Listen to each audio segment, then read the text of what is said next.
போன வாரம் நான் கேரளா போயிருந்தேன். எங்கள் ஊர் கேரளா தான். பாலக்காட்டுலேருந்து 35 கிலோமீட்டர். மன்னார்காடு ஆறு காடு தான் மன்னார்காடு. சுற்றி வர வெஸ்டர்ன் காட்ஸ் தான். மேற்கு தொடர்ச்சி மலைன்னு சொல்லுவோம் இல்லையா, கிராமம் தான் மன்னார்காடு. இப்போல்லாம் கொஞ்சம் டவுன் ஆயிடுச்சு. வீடு வந்து டவுனில் இருக்கும். வயல், எல்லாரோட வயலோட தோட்டமெல்லாம் வந்து மலை அடிவாரத்தில் தான் இருக்கும். காலையில் டெய்லி எல்லாருமே வயலுக்கு தோட்டத்துக்கெல்லாம் போவாங்க. 8 கிலோமீட்டர் இருக்குது வீட்டிலேருந்து. முதல்ல எல்லாம் பஸ் வசதி கிடையாது. எல்லாம் நடந்து நடந்து தான் வந்துட்டு இருந்தாங்க. இப்போ பஸ் வந்துருச்சு. அதனால கொஞ்சம் போகிறது வரதெல்லாம் கொஞ்சம் ஈஸி தான். இருந்தாலும் முதல்ல நிறைய ஃபுல்லாக நெல் வயல்களாக தான் இருந்துச்சு. அந்த நெல் வயலெல்லாம் கம்மியாயிருச்சு.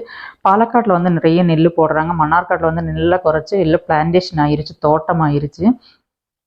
இப்போ ரப்பர் தோட்டம், அப்புறம் தென்னை மரம், பாக்கு, அந்த மாதிரிலாம் பண்ணுறக்கு ஆரம்பிச்சிட்டாங்க. நெல் வந்து போட்டால் கட்டுப்படி ஆகிறது இல்லைன்னு சொல்லி நெல் வயலெல்லாம் வந்து ரொம்ப கம்மியாயிருச்சு.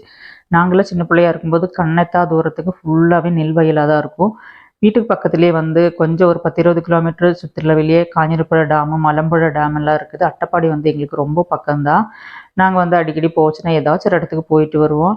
நாங்கள் வந்து அட்டப்பாடிக்கு பக்கத்தில் அந்த பக்கம் போனதெல்லாம் வந்து வீடியோ இருக்குது. நெக்ஸ்ட் வீடியோ வந்து உங்களுக்கு அதெல்லாம் போடுறோம். வீட்டுக்கு பின்னாடி இந்த கொஞ்சம் செடிக மரங்கள்லாம் தான் இந்த வீடியோவில் பார்க்குறீங்க. வீட்டில் வந்து சமையல் ரூம் வந்து நாங்கள் கேஸ் அடுப்பு அதிகமாக எரிக்க மாட்டோம். அதிகமாக விறகு தான் பயன்படுத்துவாங்க. அந்த கிச்சன் தான் போட்டிருக்கிறேன். வீட்டுக்கு பின்னாடி ஒரு கொய்யா மரம் இருந்துச்சு. எப்போ போனாலும் நிறைய கொய்யாக்காய் இருக்குது. இந்த தடவை அதிகமாக இல்லை, இருந்தாலும் 2-3 எனக்கு கிடச்சிது. இந்த வீடியோ உங்களுக்கு பிடிச்சிருந்தா சேனலை சப்ஸ்கிரைப் பண்ணுங்கள். தேங்க்யூ.